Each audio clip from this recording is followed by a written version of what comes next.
Okay.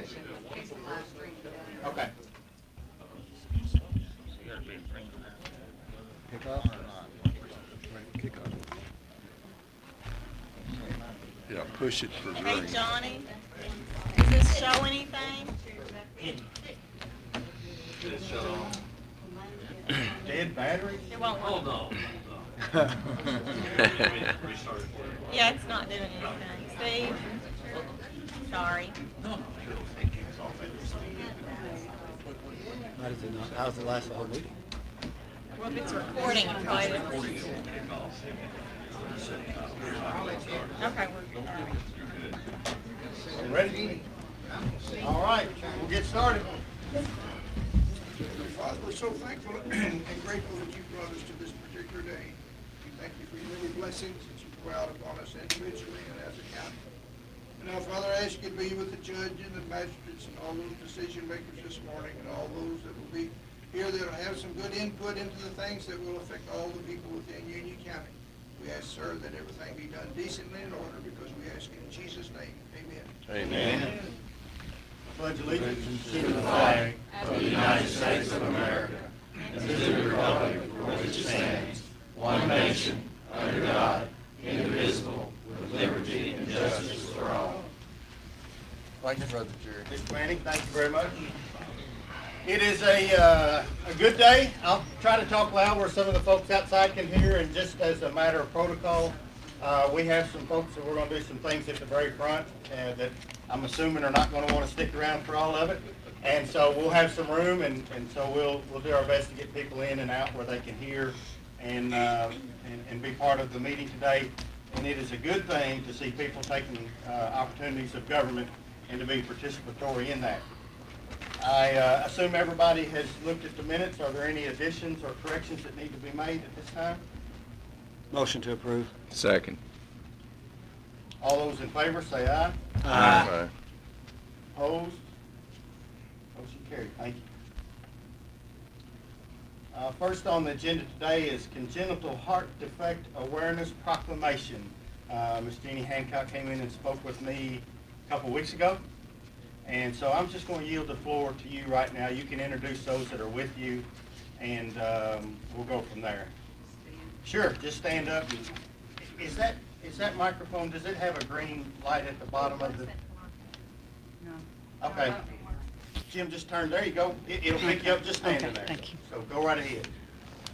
First of all, I want to thank Judge Onan for saying yes to issue this proclamation for CHD. This is Heart Defect Month, Heart Health Month, but the week of 7 through the 14th each year is always set aside for congenital heart defects. A lot of babies are born with congenital heart defects, and it has affected our family. So through awareness, we need to fund research, because through research, that is how these babies have an opportunity to live. I want to introduce my family here. My husband, Steve, Ronnie, my brother, Barbara, my sister-in-law, Gary's out there somewhere, my brother, my friend Jill Wimpy's here, Tracy McCullum, she has a daughter that has survived CHD through many surgeries, but how old is she now? She'll be 29 in July. So if I missed anybody, I'm sorry if I have, but thank you all so much for coming and for helping me to support. I'm going to read this because if I don't, I'll veer off.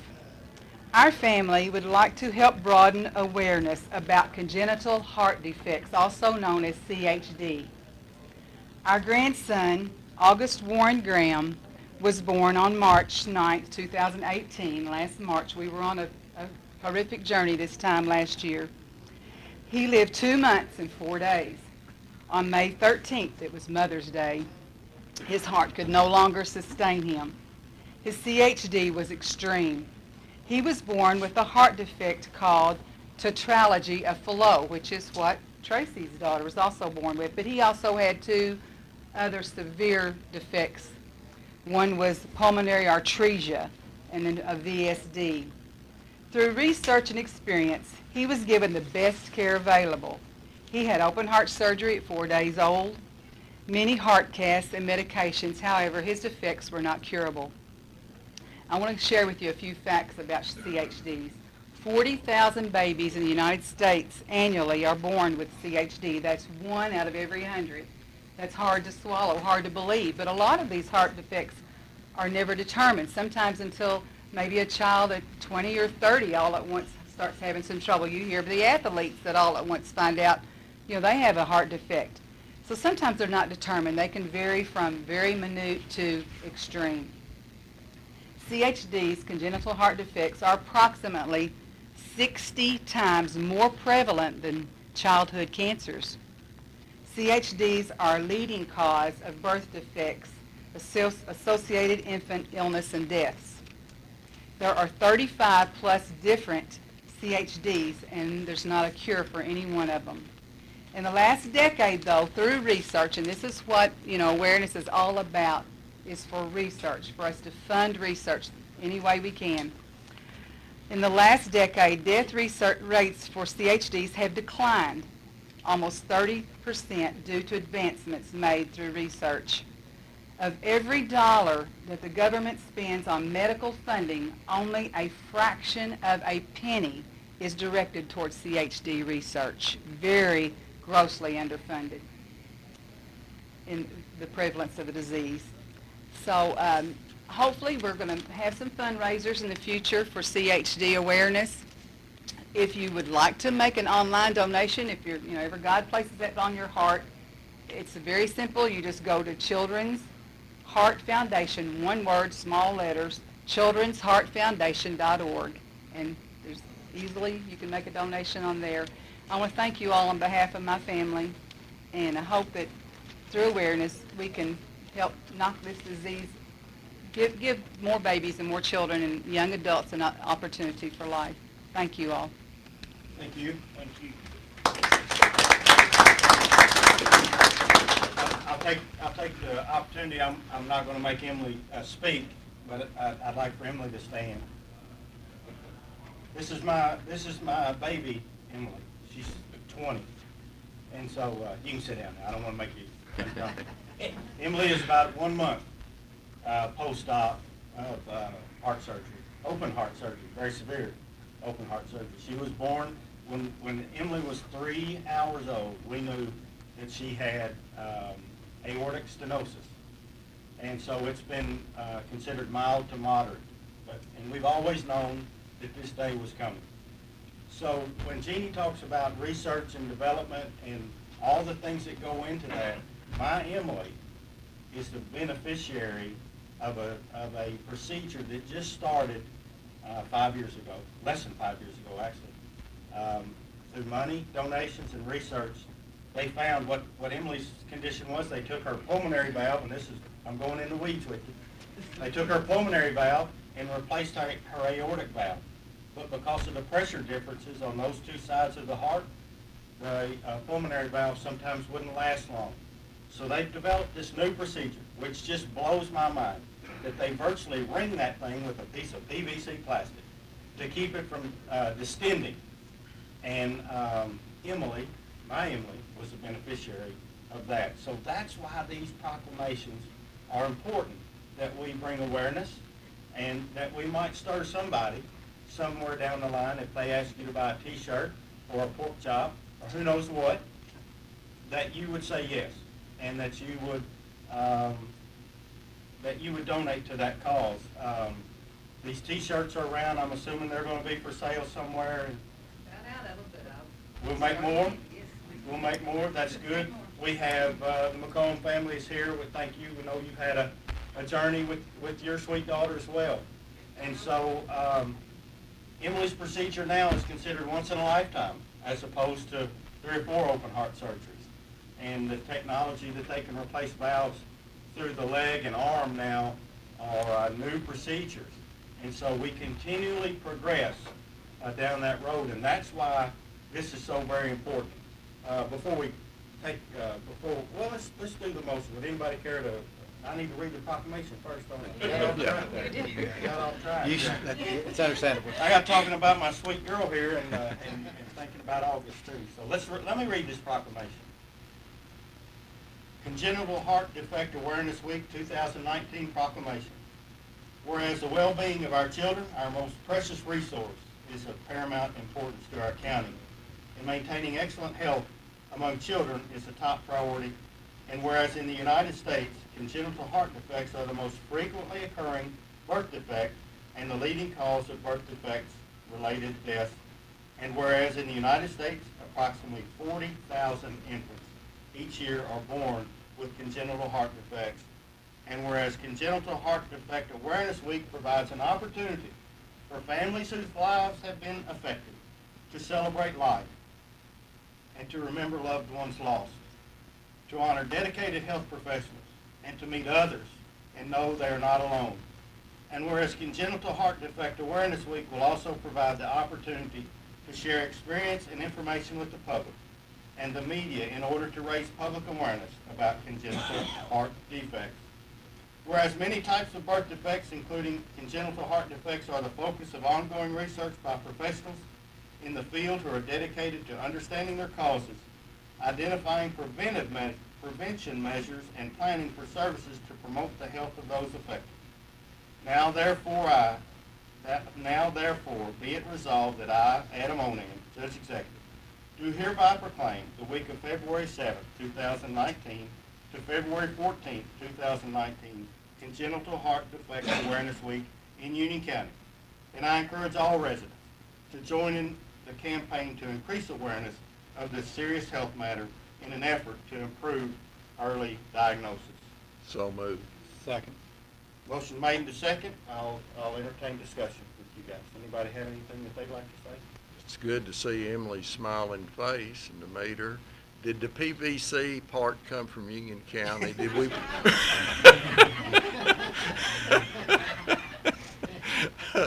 It's pretty interesting. Congratulations on your recovery, Emily. That's great. Anybody have anything? Yeah, thank you for coming and sharing, bringing awareness. When Ms. Hancock came in and approached me about this, she was unaware of Emily. And our stories, I told her we share a little bit of the same story, but unfortunately it veers off pretty quickly. And so when Emily was born, the doctor told us 1 out of 4 women are born with a heart murmur. And so, ironically, Emily was our 4th girl. And so the odds got us, but we're thankful for research, and it's also good to see a face. So many people in the county have been very kind to pray for our family over the last month, and we appreciate it. Any further discussion? Finally, I want to address Cassie and Ryan, that I know they're probably watching. I hope they take comfort in knowing that more people are aware of congenital heart defects because of their sweet boy August. We spent the most of our time talking about August and looking at pictures of their family when they got to bring him home. And so know that you have an entire community that is pulling for you. And we grieve with you, but we also celebrate the life that was August in the memory and the sweet memories that I'm sure you cling to now. And we wish nothing but God's blessings on you as you move forward. All those in favor say aye. Aye. All opposed? Motion carried. Thank you. Thank you. You all can leave if you like. I'm not running anybody off, but if you, it's going to be a little while. So. Thank you very much. Thank you. Do we want to get a picture real quick, Mr. G? Okay, you want to do it out in the hall real quick? Okay. If y'all will give us just a minute, we're going to take a picture and then we'll be right back. Don't let my Emily run off. We all go. We'll be right back. Give us just a couple minutes.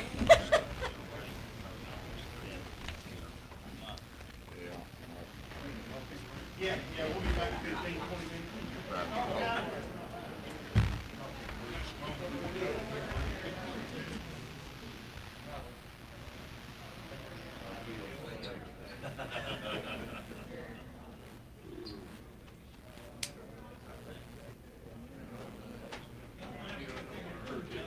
Valves in part 2.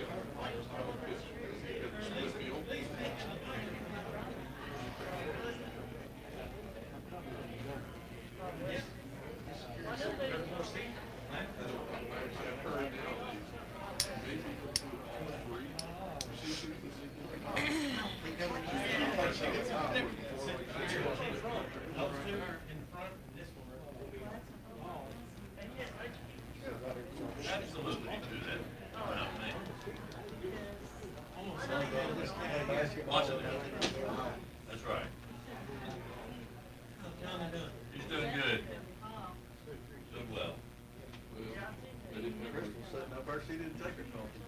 No. I'm good.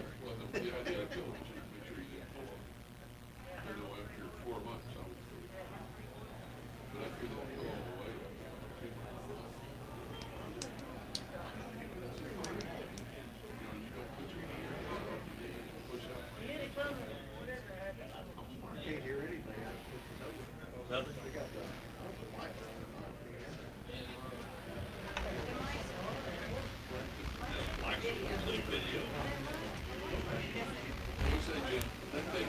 Believe it or not, we're having a hard time getting Joe Clemens away from talking out there. East go. Thank you all for your indulgence there. I can't keep Yeah, tell the folks outside we have some more chairs. hang on that Can't screen. keep it up. It just falls off.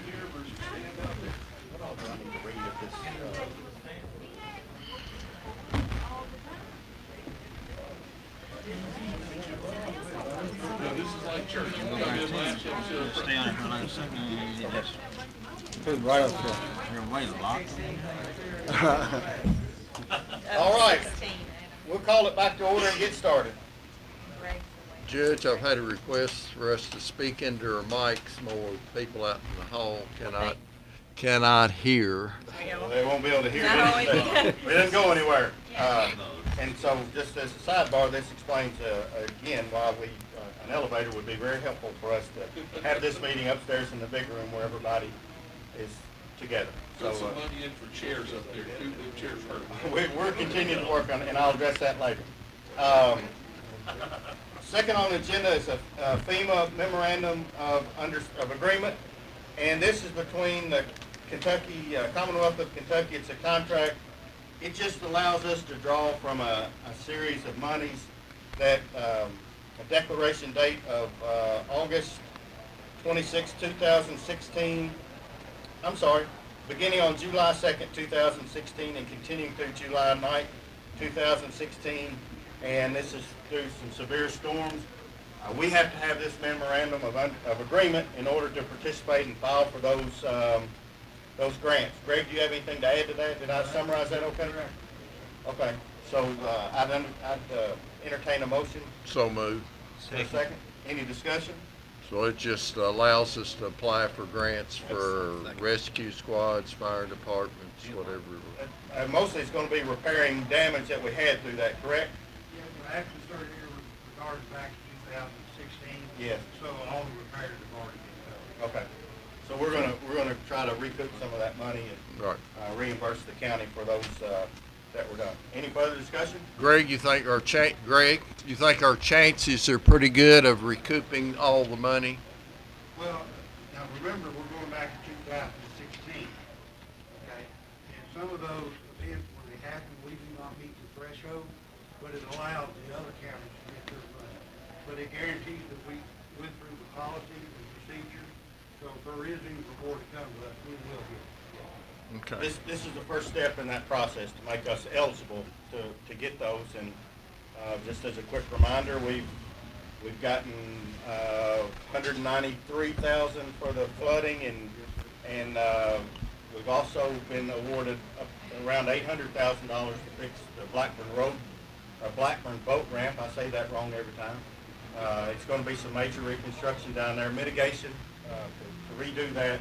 This is in the same frame, so once we do this understanding agreement, we'll kind of turn them loose to see if we fit any of those criteria. But if we don't have this in place, then we definitely are not going to get any of that money. Any further discussion? All those in favor say aye. Aye. All opposed? Motion carried. We have a higher recommendation for the assistant maintenance position. We are recommending that we hire Eddie Clevenance, who is our current Moffett Lake.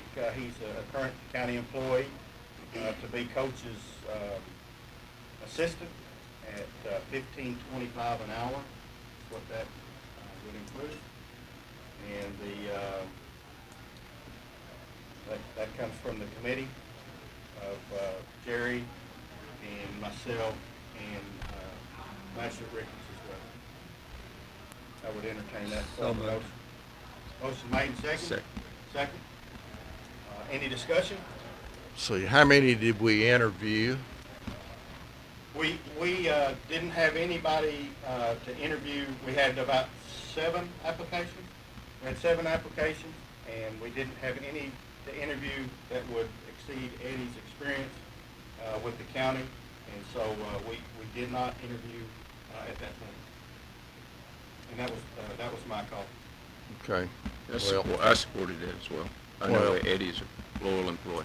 I'm not against Eddie getting a job at all, but I've always had the position when there's a position open that we take applications and we interview. Because when you interview, you never know what candidate might have great credentials. So I understand y'all's feelings, but my feeling is you take applications and you interview at least some of the candidates. And that's nothing against Mr. Clevidence. Some good previous. Duly noted. Thank you. You're welcome. Where you go?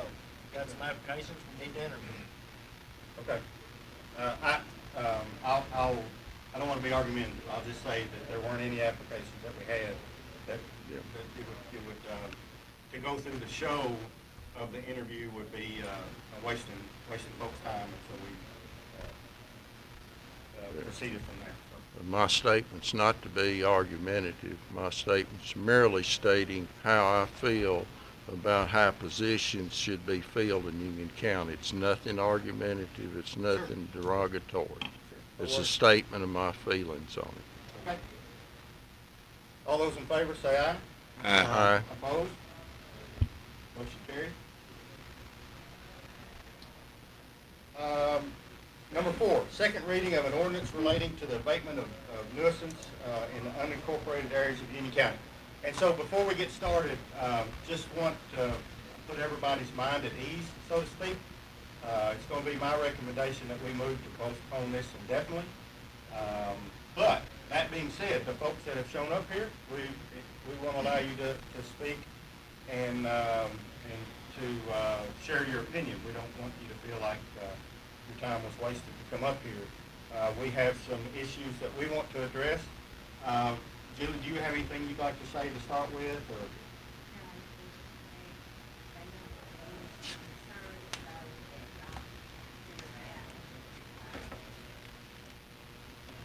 You need this in the form of a motion to... Well, we can do that, but we can let people, I think we can allow people to talk to start with.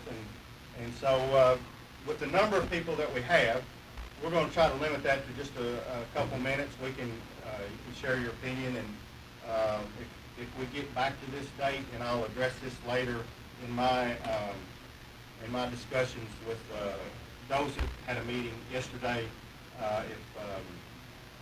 if we can have some avenues for people to be of help, then we may rerun this, but we'll probably do that in the form of public meetings, a forum where people have the opportunity to speak. And so when we present ordinances before the county, this is always the way it happens. We present them, then it goes to the paper, we make that aware, and people have the opportunity to come and speak. So since we have people that have shown up and want to speak, that's a great thing. And so we'll allow that. And so whoever wants to be first, I don't have a list of anybody that necessarily wants to speak, but if you do, pro or con, we'd like to hear it, but if we can, we'll try to limit it to just a couple minutes. Mr. Greenland? Sure.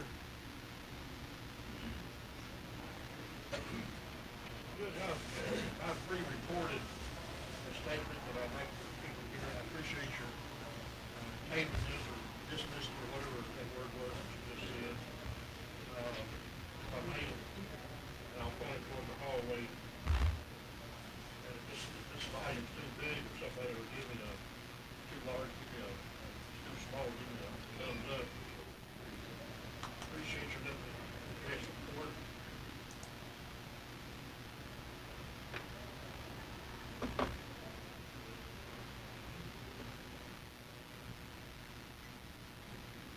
Back in January, I discovered that a large pile of used appliances had been thrown from one of my warehouses. They were thrown into a pile in the driveway leading to the warehouse.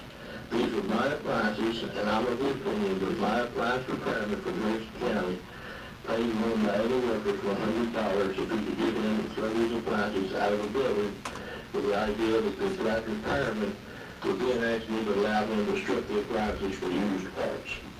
This is also the opinion of my other employees. It is my opinion that I have been the victim here. If ordinance number 19-01 was in effect, then I could be termed the victim twice. This is not right.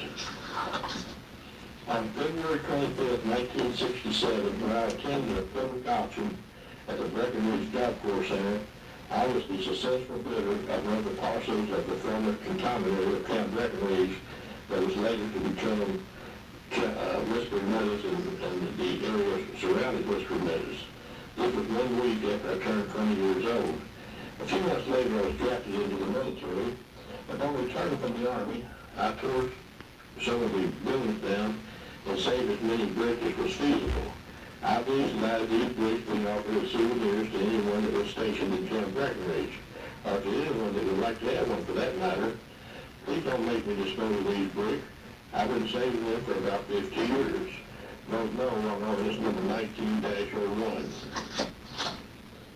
About 10 or 12 years ago, my master, Mr. Joe Clemens, came to me and informed me that there was a drainage problem in Whisker Meadows, and he asked me if the county could build a large drainage ditch across a piece of my property. I'm not sure if he knew that this property contained a lot of walnut trees or not. I learned the news that the previous owner planted these walnut trees around 1970 or before. The reason I bought the property was mainly for the walnut trees. I was of the opinion that these trees would be valuable someday. Anyway, I'm very nice and close to do whatever we need to do to help the residents.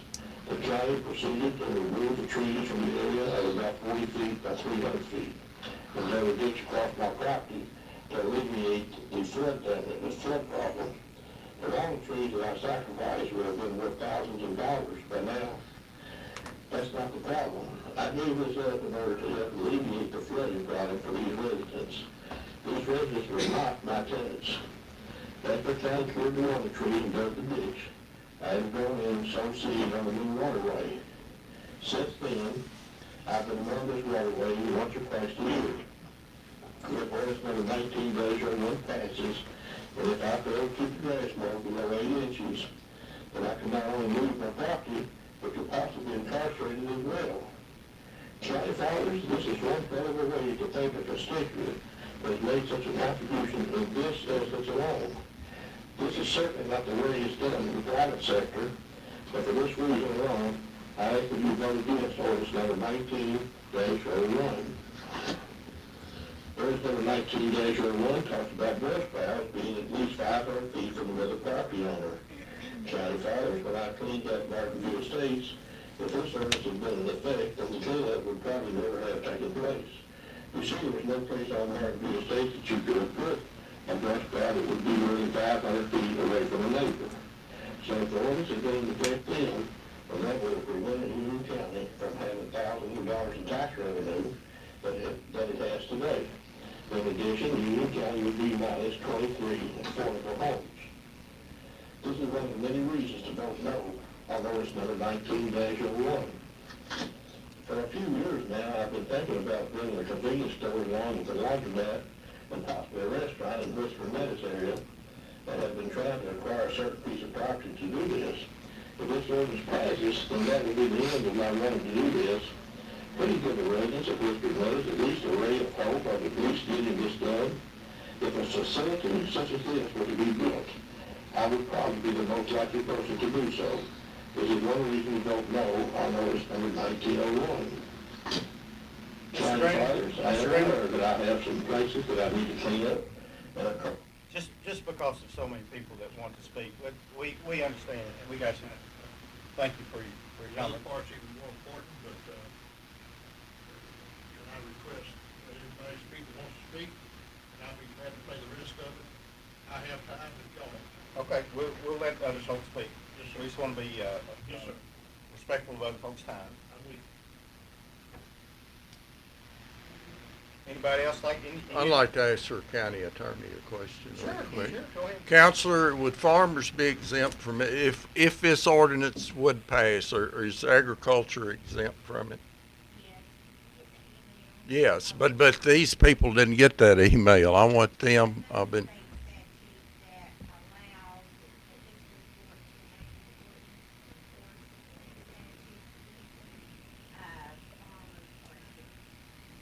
Like state law?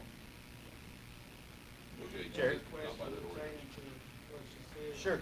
I would like to know how you get the farmer exempt under that qualification. I think there's an acreage, is there an acreage, requirement with that, Sheila?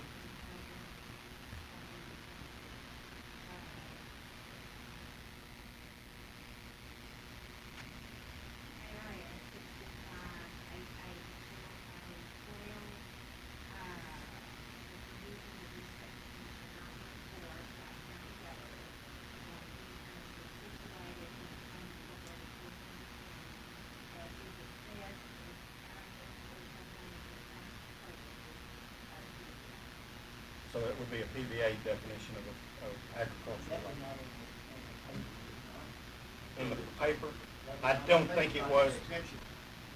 And that's, here again, that's one of the reasons why we want to go back and, as my dad would say, relive this calf and have that listed in that.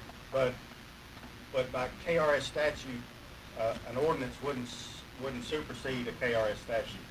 So that would, and if that passes, though, that would leave you and Mr. Clemens here exempt then, right? Your farmland? It would leave, on some land. yeah, and Joe Payne's and everybody else's. That's right. That's state law. Yeah, I know who you are, and How come that y'all could sit up and vote on something that would make y'all exempt? That's just state law. And this is, and this is why we're having this meeting and why we're gonna postpone, so we can address all these issues. The Constitution of the United States says that all men are created equal. It did not say that farmers are exempt. And you know, farmers get a lot of exemptions from everything. And we get no exemption. Okay. And I just don't understand how y'all can sit up there and vote on something that would benefit y'all and not everybody else. Okay. Thank you for sharing. Mr. Day? One of my main concerns is the double standard that's presented by having your property mown to 8 inches. Now, how does the county figure on getting by keeping their right-of-ways mowed to 8 inches when some of them aren't mowed in a year's time? That again, is one issue that needs to be addressed, and we will have to, if we bring this up, it will have to be addressed. But I appreciate your comment, certainly. That's a valid concern, obviously. Make sure everybody out there knows that they're welcome to go by, but you're not there. Yes, sir. Now, I don't know about any other veterans in this room, but I, for one, do not want my freedom to have my property however I want taken away by somebody in this room, state government, or federal government. I serve to have the freedom of choice. Sure. I agree with, I understand that our county needs to be nice and cleaned up, and there's physically household garbage on property, just piled up. I also understand, I'm a pastor, and I like to keep my stuff and everything. I own property in Stoke, inside the city limits. It's commercial property. I'm a contractor, carpenter. I have a lay-down yard just like Pete Brown does. Carlene, whatever her last name is, that owns the white shop, drove by there one day, and she said, "Clint, your place looks like that." It does, but it's my place. I had a 30, 45-minute conversation with her. I took it upon myself because she came to me as not government, not anything. She came to me as a citizen of Sturgis that wanted the town to look nice, and I cleaned up my place.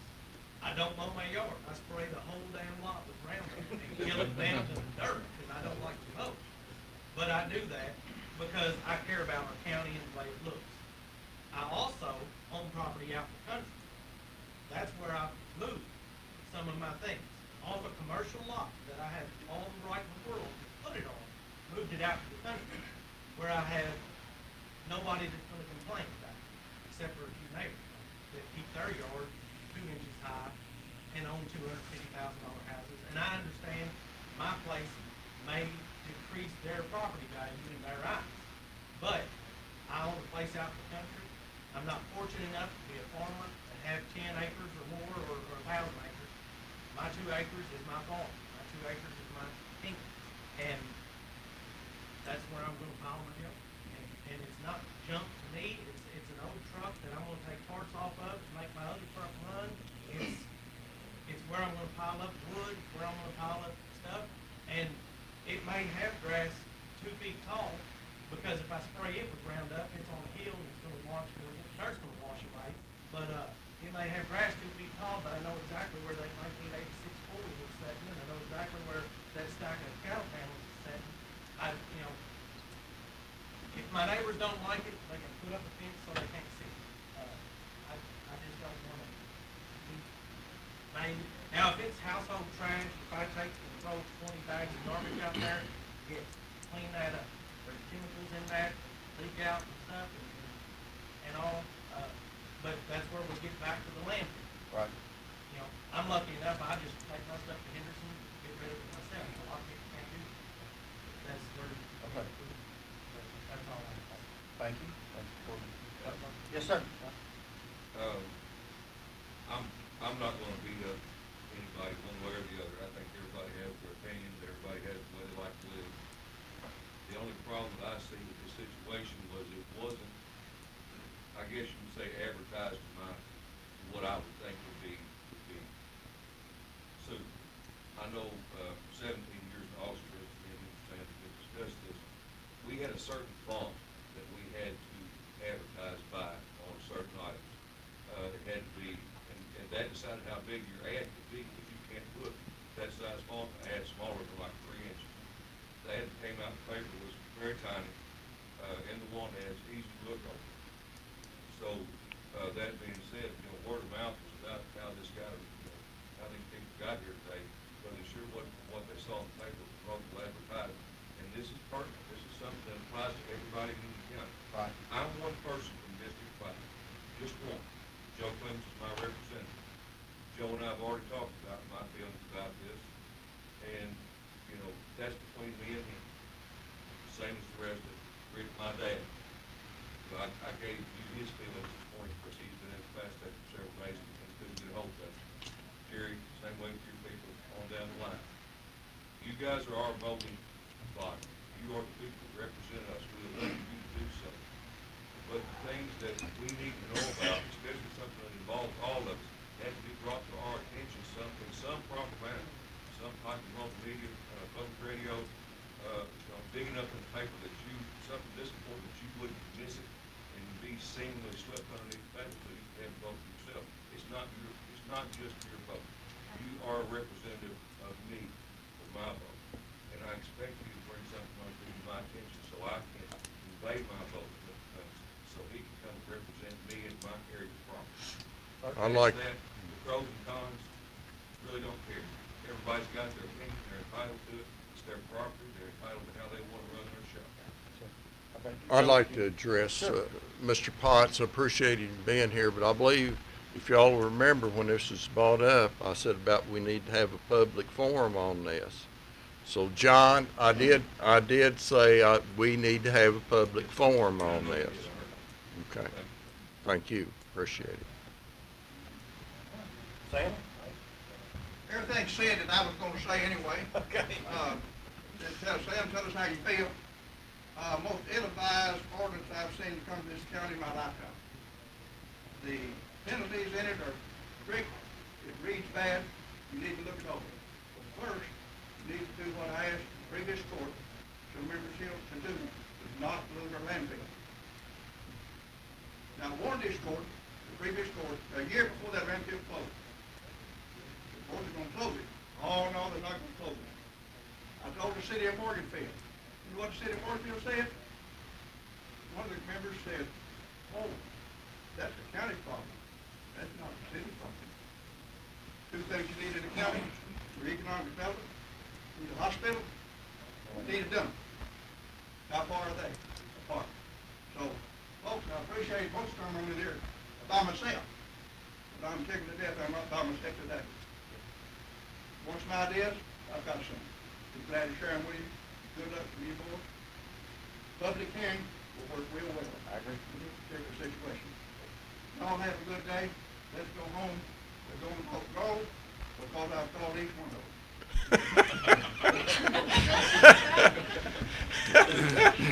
They crawfish and lie to me. Folks know down the line. And that's when I get excited. Anybody else? Anybody else? Who would police it? I think Yes, but that's still our county waste they coordinator. on their own discretion. I mean, they come to his house and say, well, his looks fine, but yours don't. Most of those complaints that the previous, of the ordinance that we do have, a lot of people may not realize we have an ordinance signed in 1991. We have an ordinance signed in 1991 that we have been working under. And the typical protocol that goes by is we have a complaint either from a magistrate or an individual, and then we push that through the magistrate, and it goes to our county waste, our solid waste coordinator, who takes pictures, sends a letter, and then if they don't clean up, then it's sent to the county attorney. Am I close on that, Julie?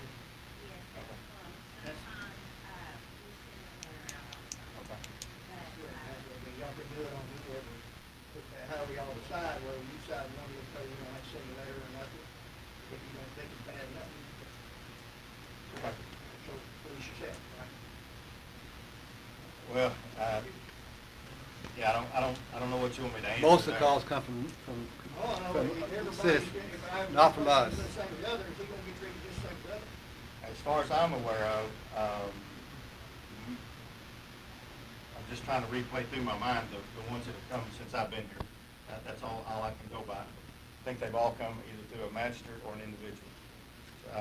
Or let me back up. Let me say a complaint to a magistrate to push that forward, to help. You know who the complaint was?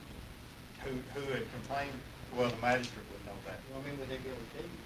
I would assume that they could. And see here, this is the dilemma, and I'll get right with you, Joe Bob. I see. Here's the dilemma of what we have. We have on one side the people that want their next door neighbor's property, not necessarily to meet their own standards, but not have, I think somebody said, maybe it's Clint, said something about piles of garbage, bagged garbage out in their yard, blowing around, maybe blowing over on their property, versus the individual property rights of our next door neighbor. And so that's why we want to back up and really examine this and do this better. We're telling you we want to do this. I want to do this better, where it's not punitive, it's helpful. And I'm going to give credit to Mr. Ricketts. That was his wording in my discussion with him. He deserves that credit. We want to be helpful, not punitive. And so that's a fine line that we have to walk of both sides of that issue. And so we're trying to come up with one that would somehow be acceptable to both sides. I may be asking for unicorns. I don't know. Maybe we can't get there. But we owe the effort, or owe the citizens the effort to try to do that. And that's what we're trying to do. And it comes down to, you can't exempt the bonders from it. I've seen plenty of theirs is worse than any. Some of theirs. You can't exempt the bonders from it. Okay, duly noted, and I appreciate your opinion. Being fair to everybody. Okay. Anybody, Joe Bob, I'm sorry, I didn't want you to skip you. In a farming community, y'all have cattle. Cows get on, try to work it out, this and that, but there might be one old cow sentimental to you, has a special purpose, you keep. But as it gets older, it changes. Somebody drives by and thinks you're starving that animal to dead. Something to the society. places, we've got something there, it has a purpose. It may not to them, but it does to us. If it don't, that's up to us when we get rid of it. Okay. It's ours. Okay. Ju- But it's them, they don't understand what that is. So, they come up, it's a nuisance to them, but it might not be to us. Right. And again, that's another issue that we want to try to narrow down of what those things are. But in fact, we can get copies if we need to. It's pretty broad in this one as well, the one that we already have. Yes, ma'am. When y'all have, new ordinances that y'all are gonna need to vote on and present it to, if y'all would send out just one of those little postcard flyers to, throughout the, county, then people that, like, doesn't get the advocate, doesn't listen to WMSK would know about it. Okay, and I appreciate that comment. One thing we've been trying to do and be helpful is, for the last several months, all of our meetings are live streamed. And was talking to an individual outside that didn't know that. And so that's probably my fault. We are increasingly trying to utilize social media to get word out about what we're doing. And one way we can do that is we can put these proposed ordinances on a website. We can use my judge's page or whatever we might choose to do, because we have a lot of activity there. And so we'll take that into account moving forward. We want to do that better, certainly. So I appreciate it. In the back, yes, sir. Yes, I got a question on as well, a concern on unregistered vehicles. A lot of people in this county got unregistered vehicles, hobbies and stuff. From mud hauling trucks, hill climbing, Derbies. service, and I don't understand how y'all want to get back, how we want, what are our hobbies gonna be next time? And there's a lot of that goes on in our county. We recognize it, and I want to. I sound like a broken record. Absolutely. Fantastic, Kirby. And I don't aim to sound like a broken record, but these things that you're talking about are why we want to restart this process sometime. We don't have a timeline because, as several people have alluded, we have, and most recently, Mr. McLeod talking about our dump issue. If we put constraints like this on the citizens, what are they to do with the trash? And I like my neighbors, all of my neighbor friends to each county. We can't, that encourages us to take ours to the next county line and put it out. And that's not what we're after either. Again, we want to be helpful, not punitive. So all of those things, we've got to spend more time, if it comes back up, I'll commit that we'll have a public forum. I'll just do that right now to where people can be heard, and we can take all of these ideas and see if we can meld them into something that's acceptable for everybody. Fair enough? Okay. I'd like to address something. If anybody thinks I'm gonna go along with the ordinance anywhere close to this, I'll assure you I won't. This is like for Southgate. That's what, we do need to make some changes maybe and upgrade our ordinance. I'm not happy with the way it's been enforced right now. That's a horse of a different color, but it's not being entirely enforced. I think we need to enforce what we got before we add anything to it. I do think there's a few things that need to be added to it. I think if you had someone stripping out an old single-wide trailer next to your property and they get the metal off of it, and then the insulation blows all over your property, I think you'd be unhappy, and I think you'd be calling your magistrate, because they do all the time, say, what can we do about this? You know, am I going to have to leave this neighborhood? And when you run the good people off, that neighborhood keeps going down. It gets worse. There's people in Whispering Meadows that are cleaner than I am, but their concern is some of the garbage build up, some of the old trailers are being stripped out, insulation's blowing all over their property. When those people move out, it keeps going down. So that's well, I'm trying to prevent that and trying to do it in a fair way. Am I worried about ashes and lumber and bricks in their yard? No. But I am worried about the garbage, the trash that builds up and is not cleaned up. I'm very concerned about when people start taking demolition of an old trailer and all that insulation is blown all over the whole Whispering Meadows. I think those people have a legitimate concern. Need, well, I don't think it's addressed directly in that. I'd like to see where if you have a trailer and you want to strip it, there. Well, I've tried to tell you not to do that, Steve, but.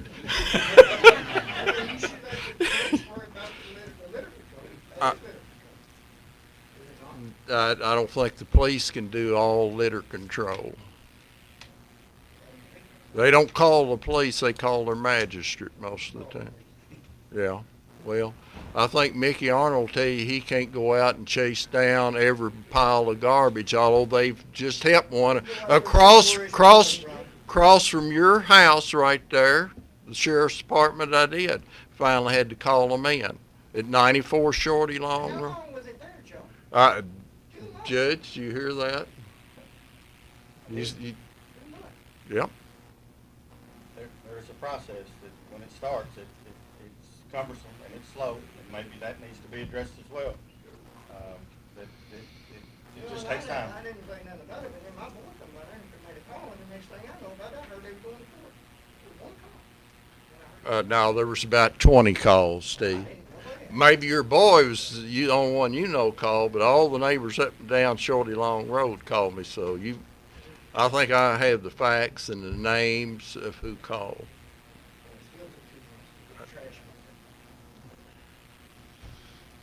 Jim? Yeah, I'd like to say something. Everything that's been said here this morning is appreciative, and nobody's wrong in anything that they said. Two things that I noted. John Potts talked about magistrates and who they represent. I get that.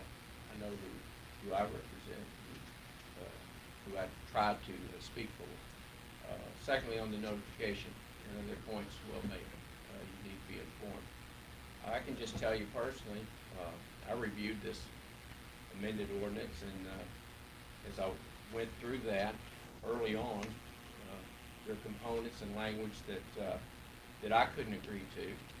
I've made my decision well before this meeting, where I stand on it. Now, with that said, I would support a reasonable, effective ordinance.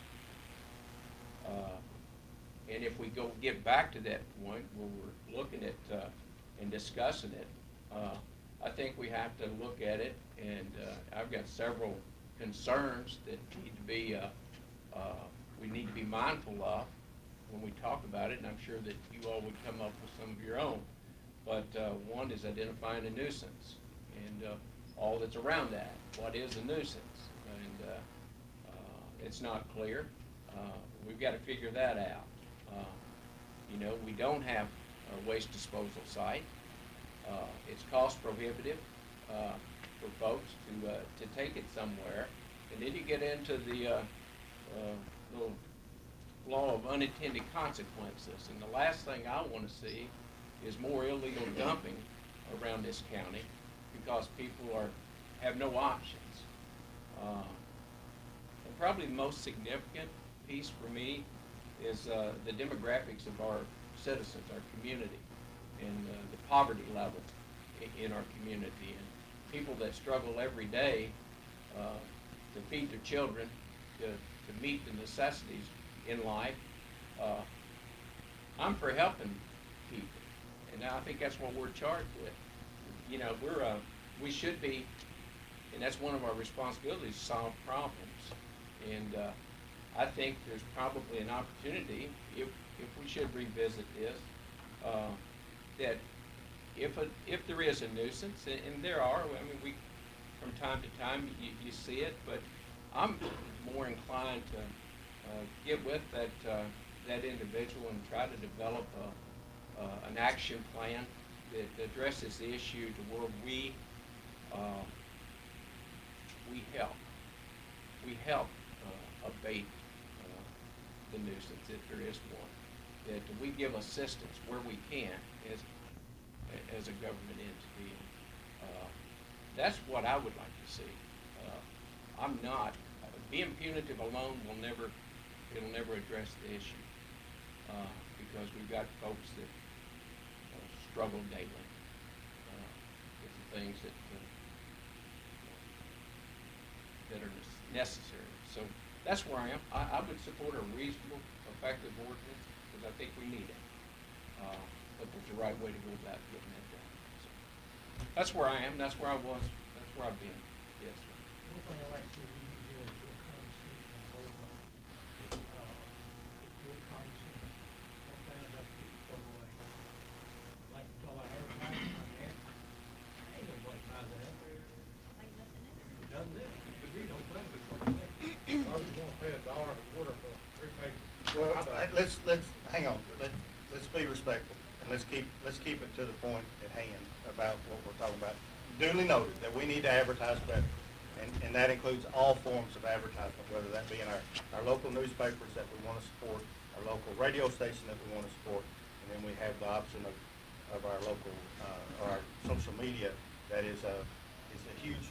It's a great way to get the word out fast, and so that is an ongoing process here that we're trying to catch up to in the courthouse to be more open in that manner to get things out quicker. And so that will, and you'll continue to see that progress as the time passes.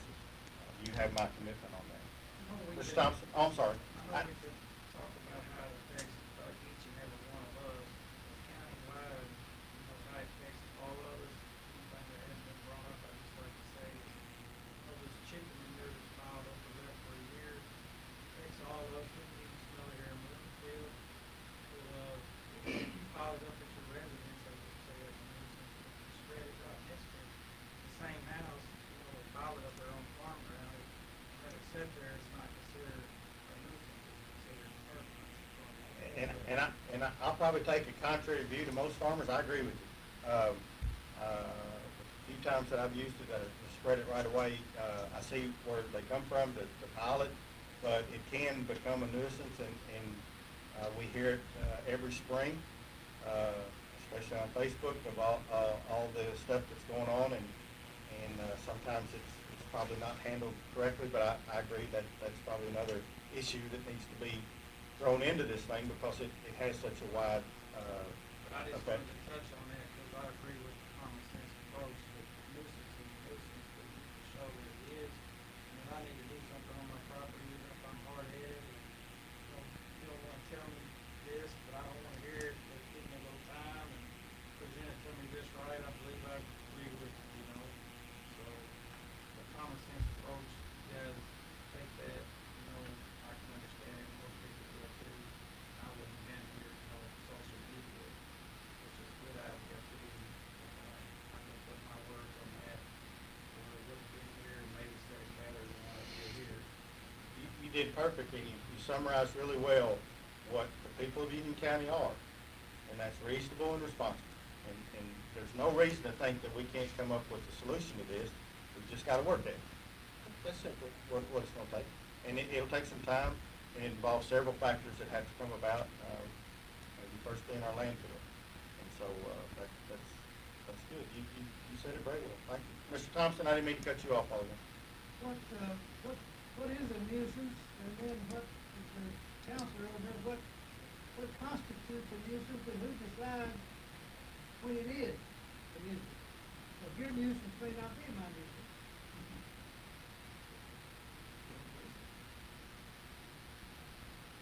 Duly noted. That, again, that's what we've got to find a reasonable answer to, that where most people could agree that, and maybe that's a committee. I know the cities use a committee to work together, where it's not just one person that makes that decision. It's a group of 4 or 5 people that get together and they view whether that's a nuisance. And so, all things that we need to examine. I'm anxious to hear what Steve says, what constitutes a nuisance.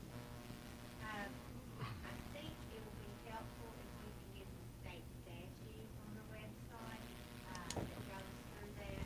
And again, the legislature, has given the Fiscal Court authority to enact a nuisance ordinance. And that's what that ordinance defines nuisance as, which were the things we listed, that were listed. And that's why they wanted to do everybody be concerned about it. And then, turn the laws out, farmers being put in the package of the land. If you don't like that, then you can talk to the senator, and representative Grant, or the legislators in this area. So that is a state statute, that is not what is for. This is a county ordinance, right? This is not a county ordinance you're putting in? Yes, sir, and that's why they put the statute on there, you'll see the state nuisance, laws that covers everything that's in that ordinance. And obviously you have to have it all in there, that's why they want to put it in there. But the only way to, enact that, because we don't have a code enforcement board, is through ordinance, and that is what is provided by the statute. Mike, I believe you had something else to say. Bill, quite off the topic, I think we've elected a reasonable and rational board here, but the more pertinent problems that exist are probably, number one, jobs in this county that are good paying jobs. Probably number two, in order to get those good paying jobs, is having a county landfill to support their efforts, whatever those may be. We lost a number of jobs from our coal industry, and we're still suffering over those losses. Now, the issue that we've been talking about is important to some of us, more important to some than others. But the real issues are just exactly as I have stated. We have lost thousands of jobs in the county, of good paying jobs with good benefits.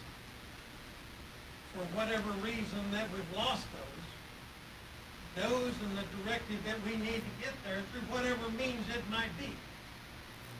We need to pursue those courses and try to regain that. Our population is declining, our school enrollment is declining.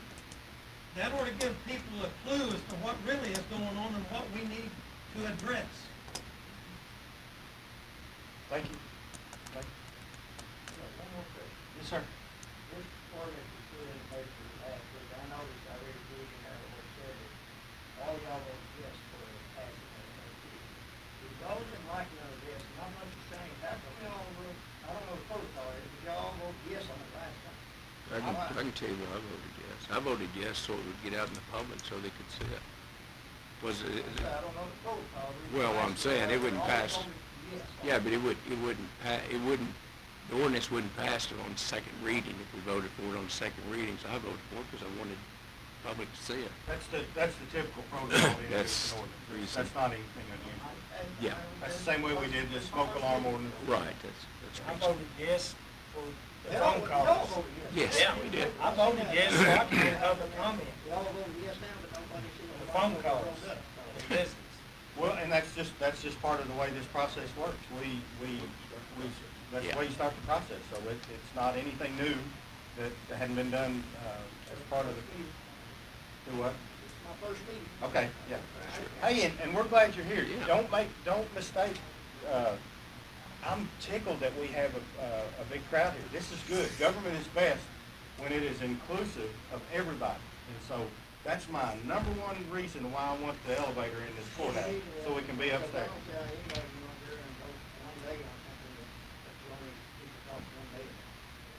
Because every one of us sitting up there work for the taxpayers in our district. I said, every one of us work for the taxpayers in our district. But I'm just saying that. I echo what Joe and Jim said. we all have the same feeling. But we've been fortunate enough to have cleanups in Sturgis and Morganfield. And since I've been sitting up here, we've had 16, every year we've had a cleanup in Uniontown, which helps the citizens with a free cleanup. They come by and pick it up. The county road department works that Saturday to clean up, and get rid of junk you don't want.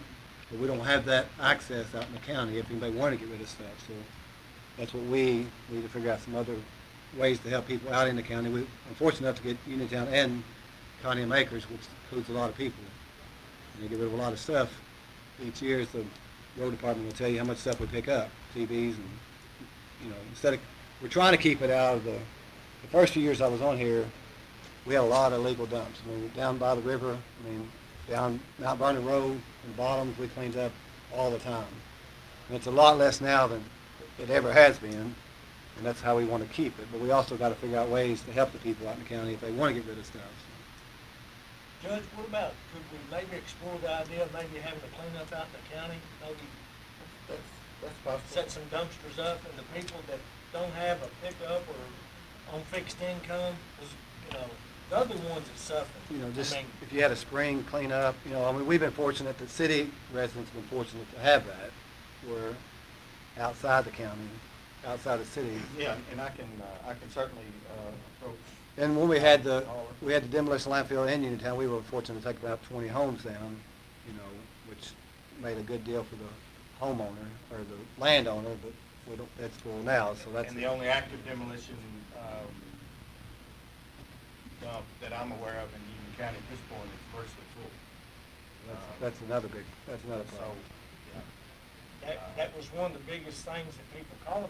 You got people on fixed income that have to decide whether they're going to pay the KU bill, get medicine or food, and don't have the means of hauling it. So, And on the other hand, I don't know how many people in here know that we have a recycle center where you can take material like a washer or stove or something that's right in here out of the road department.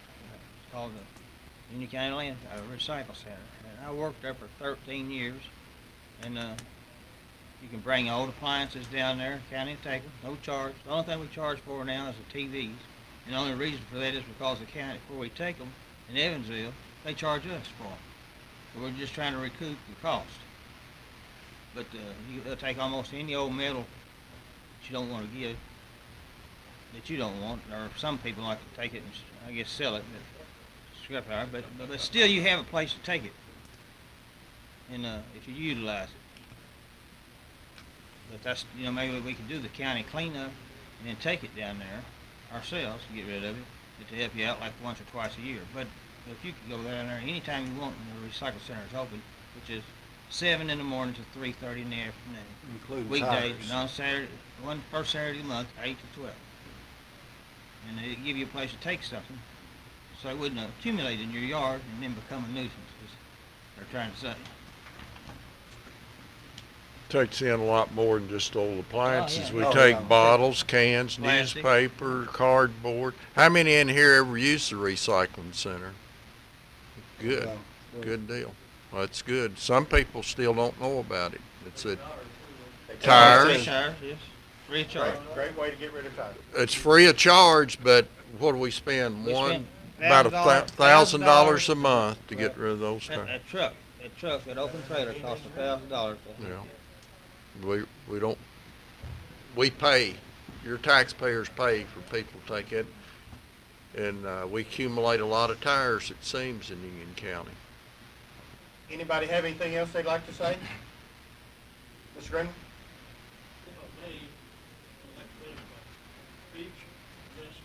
How much you got left?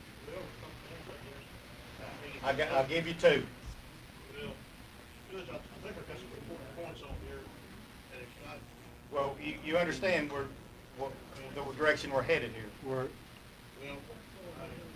We're already headed in the right. This may come as a shock to you, Mr. Green, but we're on the same team here.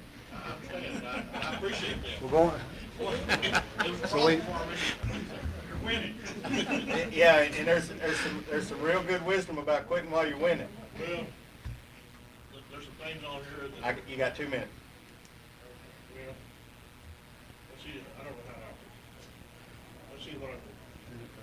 2 minutes haven't started yet, has it, sir? Yes, sir. Oh.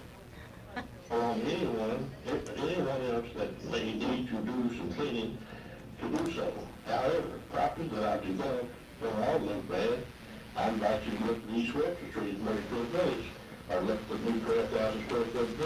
a vehicle on Enterprise Road. The good thing about this is the road that the county fails to maintain. Okay, I'm gonna cut you off. Mr. Riddle, that's it. I'm gonna cut you off. We're not talking about county roads, we're not talking about the. About the veterinary health that we Mr. Greenwell? River. Sheriff, Mr. Greenwell? Mr. Greenwell? Greenwell? I'm telling you, that's it. No, you don't. Thank you, sir. No, you don't. That's what you had to have. Thank you. We wanted to listen to, This overall would have been very beneficial for the court judge. and I'd be glad to meet with you, and we can talk about it. Right now? Well, after the meeting, if you'd like. Well, actually, I'm going down to the PVA office. I can meet you shortly after that if you I like. worked on this pretty hard, and I think this ordinance, I think you directed it for me. That's not just my opinion, it's other people's. Did I did what? I think this ordinance was directed towards me.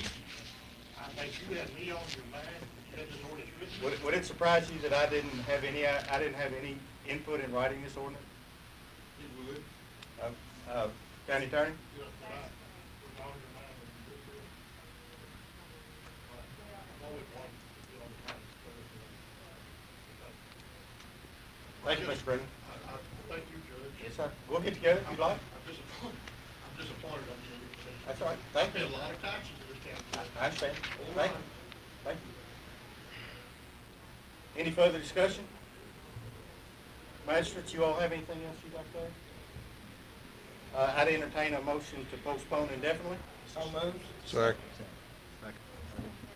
Any further discussion? All those in favor say aye. Aye. Opposed? Motion carried. Thank you. As a matter of protocol for a motion to postpone indefinitely, that kills this ordinance because we won't bring it back up. And it has to be, an ordinance has to be acted on in a certain amount of time. So you can rest assured that this ordinance is dead as we see it. That's correct. Yes, sir? One question, if this situation is brought up again. Yes. Will it be, put out there where? Absolutely, absolutely, and it will begin with the public forum. How about that? You have my word on that. Because it just feels like you're trying to go on. That's not our intention. Well, That's not our I'm saying intention. that's what it looks like. Could I clarify something? Yes, ma'am. When they run public notices or public orders, the newspapers by law have to set those a certain size type, 7 point, which is very small. But that's not them, that's first state guidelines. And so their newspaper in the county has an option on what size they run. When they want to advertise a public forum, they can do that whatever size they choose to. But any of their ordinances or public notices by law are run at 7 point. If you'll go in and look at a master commissioner site, that's 7 point height. There just happens to be more to that. So what you see in the newspaper, you're doing as they're supposed to do by the law. It's not them trying to shoot anything under the table, it's them following the guidelines that their auditors tell them they have to follow. And I appreciate you clarifying that. Thank you, Ms. Cathy. That's great information. Great information for people to know. All right. Moving on to item number 5, claims. We went over the claims yesterday. I think you all for coming. everybody's been over them. Everything seems to be in order. I'm gonna make a motion. We pay the claims as they were presented. I think everything's been signed, so I'm making that motion. Is there a second? Okay. Is there any discussion? All those in favor say aye. Aye. Opposed? Motion carried. Thank you. Transfers, I'm sorry. Ms. Gibson, any comment? Yes, sir. There were 2 transfers. One was the regular jail transfer. The other was a smaller transfer, was actually an automatic deposit from the state. The state put them on bank account. Okay. Move we approve the transfers. Motion's been made to Second. approve the transfers. Second. Any further discussion? All those in favor say aye. Aye. Opposed? Motion carried. Thank you. Number 7, 2019 Treasurer's Report. Listen. It's getting loud. I'll stand up so you can hear me. Everything was fine. Right now,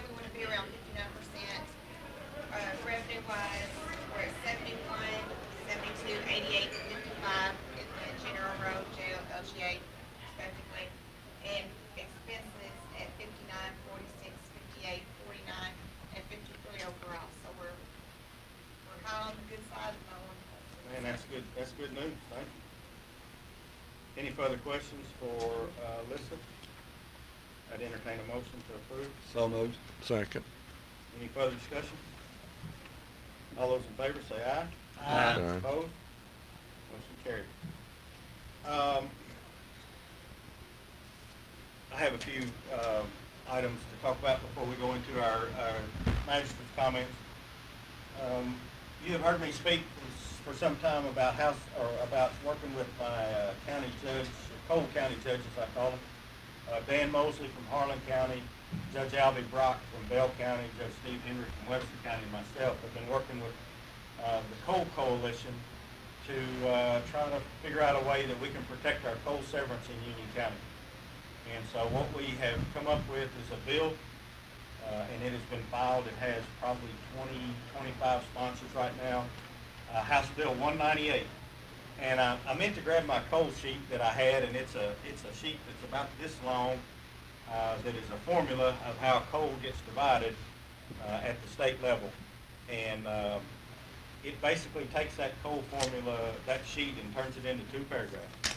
That the $28 million of debt service for the state that's already been obligated would be paid.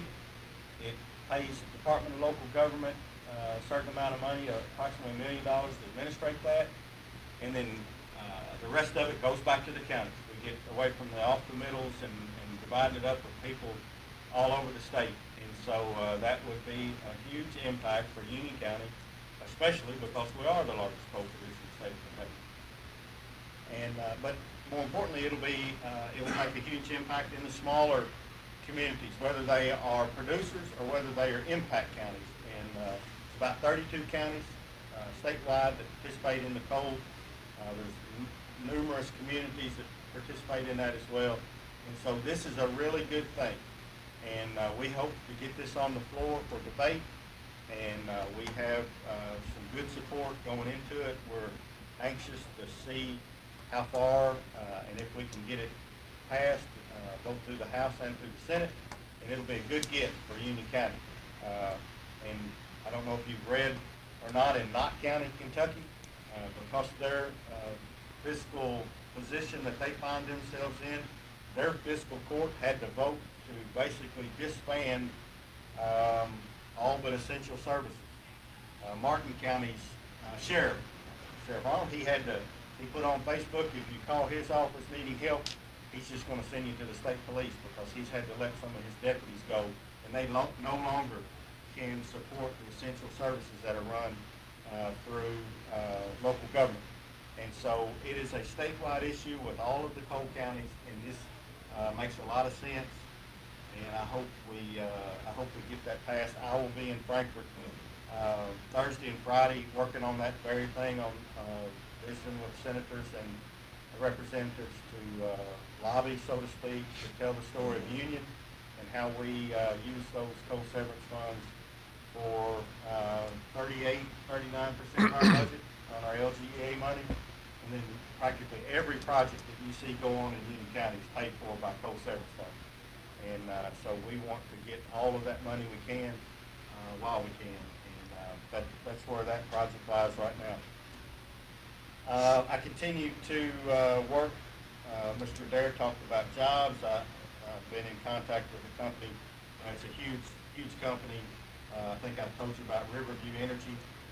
They want to be on this side of the river as well with another plant. They're building a $2.5 billion plant in around Dale, Indiana, that turns high sulfur coal and natural gas into ultra low sulfur diesel with very little, I think virtually zero byproducts. And so other than that can be used, like sulfur.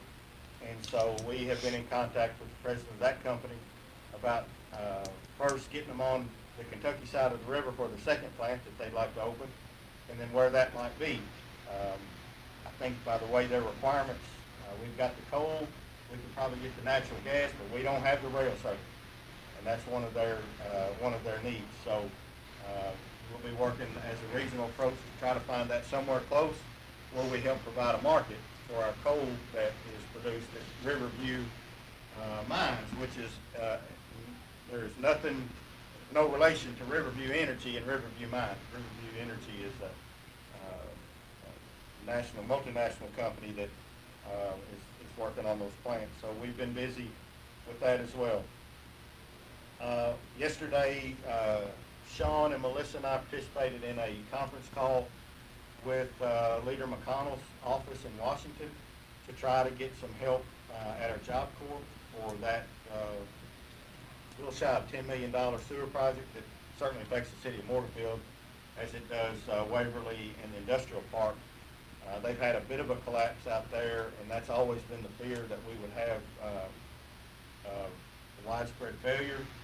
And so I think we've got that patched for now, and but that brought back up the urgency. So they are trying to do different avenues, trying to search in different avenues to find federal funding for federal property. That's what we keep reminding them in every one of these conversations when they ask, well, have you explored USDA loans or things of that nature? Well, we don't want a loan. We want federal government to pay for federal property, which is what it should be. So we keep working with them to hope to get that accomplished. I had a meeting yesterday with Dozit. Because of all this, I think I've told most of you that conversation started back in March with me, and we have been ongoing. I had Todd and Jeremy from Republic Services, and they are still saying we've got to have tonnage to open Dozit. They're trying to get that as I'm working with my fellow judges around the region to get some extra tonnage that would help get that open. In the meantime, they have kind of switched streams a little bit and are talking about what they can do to maybe open a convenience center, or maybe they could open a transfer station there. And so they are already permitted, they have the property, and so that is a conversation that we kind of just started yesterday, and in fact we have a follow-up in 2 weeks from yesterday to get back together to find out what information we had and how we can proceed with that to try to be helpful to the citizens of Union County that would want to try to utilize that. Roy Robinson came to me. I want to give credit where it's due. Roy Robinson came to me asking about a passing lane out on Highway 60. I don't know if you're familiar. Out here on the bypass coming into Moorefield, when you turn on the bypass, there's a short turning lane to get around semis. And so when people utilize that, he's driving a semi a lot. He said on Highway 60, it's just close call after close call, people trying to get around semis on Highway 60. So I contacted the State Road Garage. They tell me they're going to make that happen much sooner than later. They think they can put that into their maintenance plan, and they're going to put a passing lane when you come off the bypass headed towards Job Corps, where people that are behind semis can go on and get around them, and hopefully we can safen that area up a little bit. And I'm grateful to Nick Hall and Nick Stallings. They're on that, and so we'll be working towards that. My last thing, I don't mean to keep you, but we've been busy. We had our architect come in to look at the courthouse for the elevator. Again, this morning, good barometer of that. And so they have sent me a proposal on a fee schedule, and I have hit them back on trying to come up with an agreement that's workable, because we don't know what they propose that this is going to cost the county. And so I hate to spend a terrible amount of money until we get a few more details. And so their proposal to start with was $38,800, and that includes all architectural, structural, mechanical, electrical design, all necessary drawings for review by local bid code enforcement, and for construction by a contractor. It'll be all of the things we need to put out for bids. But again, the $38,000 is a large get or a large ask if we don't even know that we can afford it after we proceed. So I've been in contact with them, and I have asked, and I'm going to have to do the math because I forgot what it said here. We've asked, well, I can do it this way. I asked if they could get us enough information, and he proposed back 15% of that, and we can do the preliminary drawings to come up with enough information. We could get some rough estimates of what the elevator would cost. And then from that point, we could decide whether we wanted to proceed on with the full-scale drawings and all that would be entailed to put in an elevator in the courthouse, or at that point, we could veer off and let it go. And so that, I think that's $5,830. Let me multiply that out. I want to be, everybody to know what that figure is. $5,820, $5,820 is what I'm asking for to get started on this project. And this will be a coal severance project is what we would want to use the funds for this project.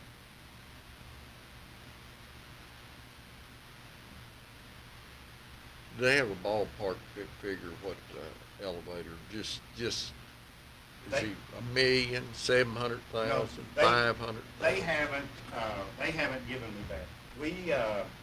We had a contractor here that was working on some more projects in the county, and Sean and I spent a good deal of time looking around, and we had kind of settled on the same place that the engineers and the architects had thought were the place to do it. And his ballpark was $250 to $350. Is that right, Sean? Am I speaking correctly? And so if we're talking about those kind of numbers, then that's something that we probably want to proceed with. If we're talking about $1 million figure, that's a horse of another color. And so, but we can't get to where we need to without spending a little bit of money. And that's why I've been negotiating with them to try to get them down. And I think 5820 is a fair figure to get us started and let us know. Would anybody like to put that in form of motion, or do we want to let that die? Well, I think there's no other way to advance the ball. That's So, correct. I move we authorize spending $5,800 I mean, at least get an idea of where we're at. yeah. We know exactly. And then, Yeah, and as soon as we get that, we'll be back to the court to see where we this proceed. 5820 will be all you need to get this going. That's correct, that's correct. That's all we'll need. And then we'll get some preliminary numbers, and then, of course, the final numbers will be when it was put to bid. And we'll try to get, and that's the advantage of having these guys, that they can put us in contact with the people that need to bid. Judge, there's not any county courthouse in this state that doesn't have elevators, which you get an idea of what a two-story elevator would cost? Well, I'm not sure, it's 4-story, we're talking about 4 stops on this one, from basement to 3rd floor is 4 stops, so, no, because the architectural design of old buildings like we're here, you've worked on an old house, you know what that entails, and so it's just, yeah, we've got to be pretty specific to our building here, and that's why I could go around to other courthouses, all over the state, and spend a good deal of time doing it, but it's really not going to have a lot to do with ours, but I appreciate that. Listed on the state store.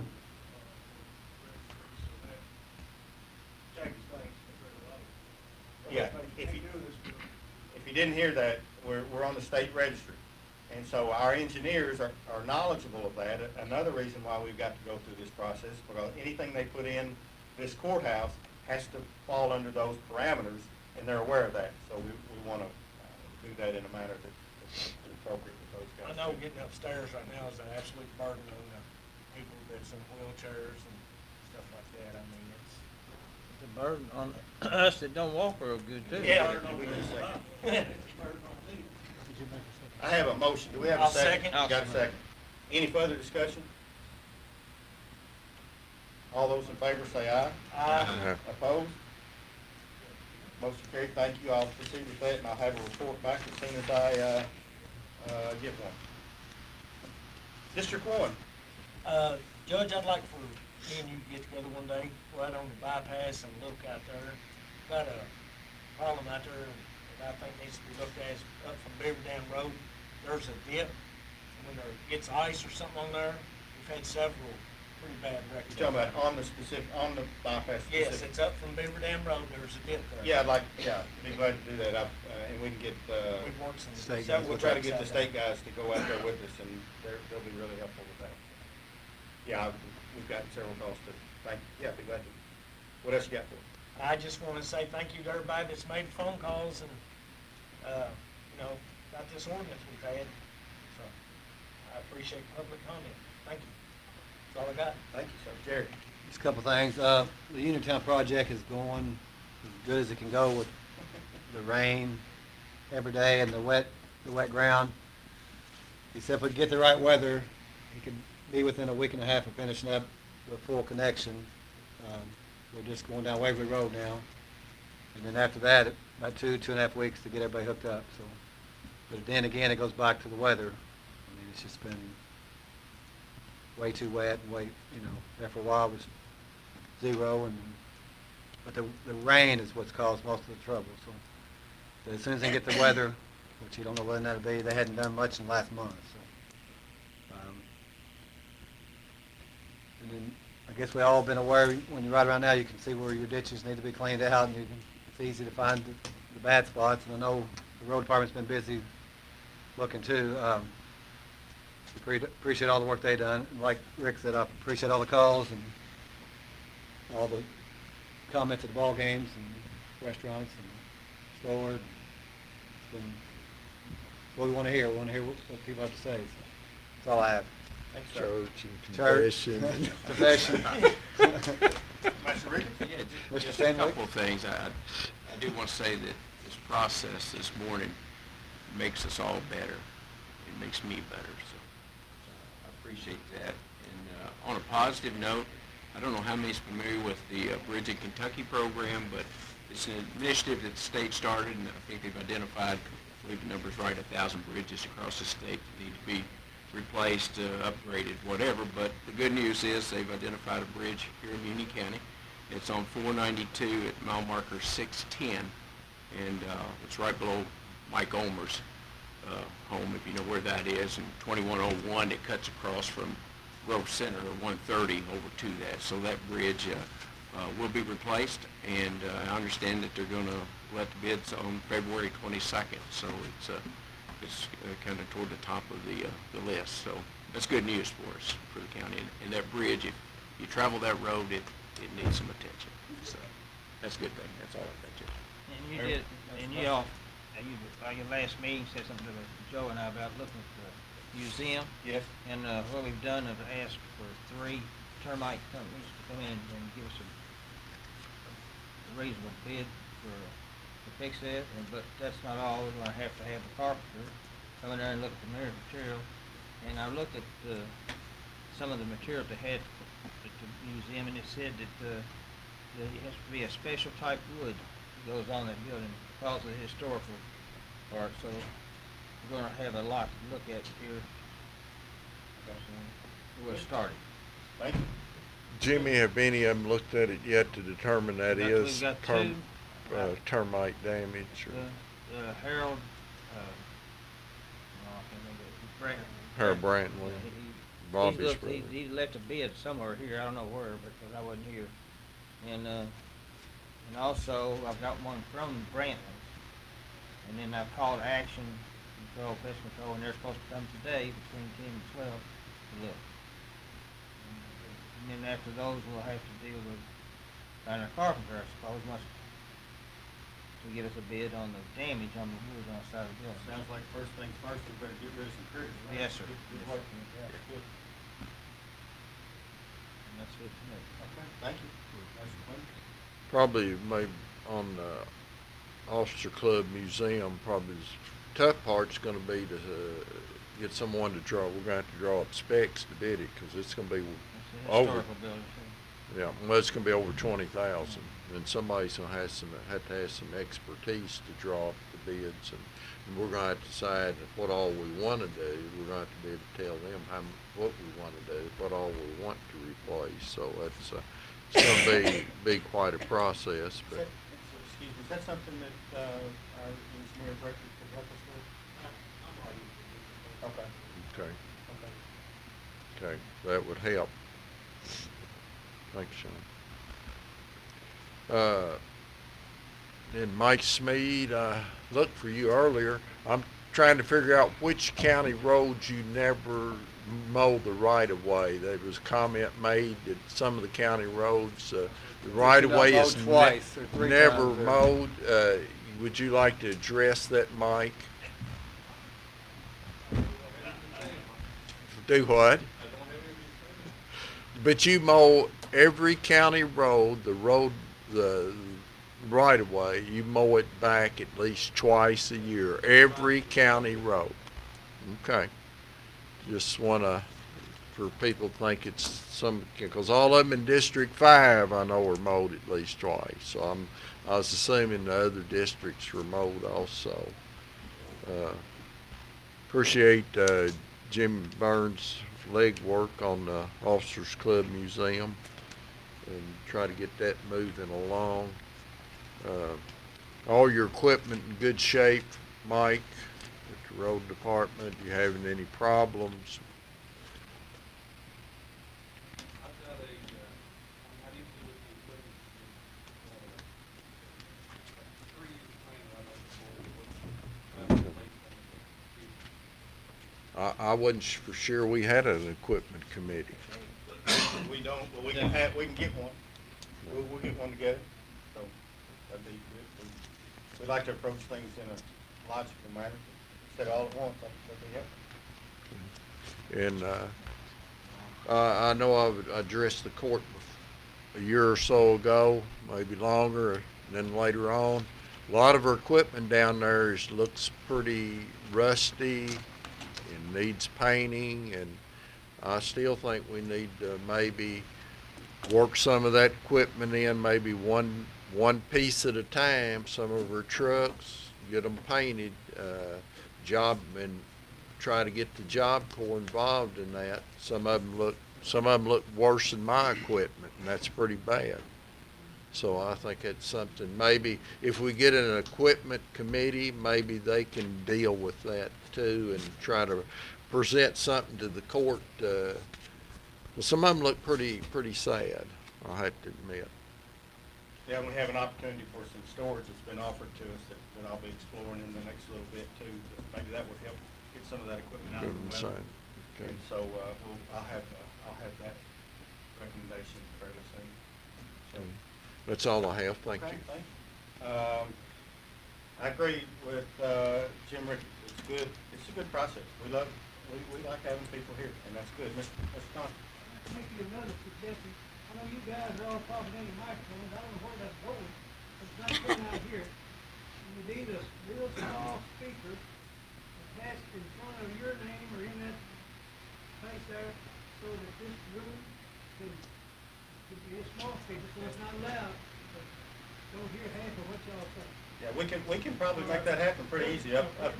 We got our sound guy here saying up top, so up top and back probably would work, and we can check with Ryan here. If you're gonna have many of these, if you're gonna have some, sound like, better get ready. Yeah, well, if we have a public forum like that, like we're talking about, it'll be somewhere where everybody's comfortable and where we can. It might be, or upstairs if we may have an elevator by then, Mr. Thompson. Surely not.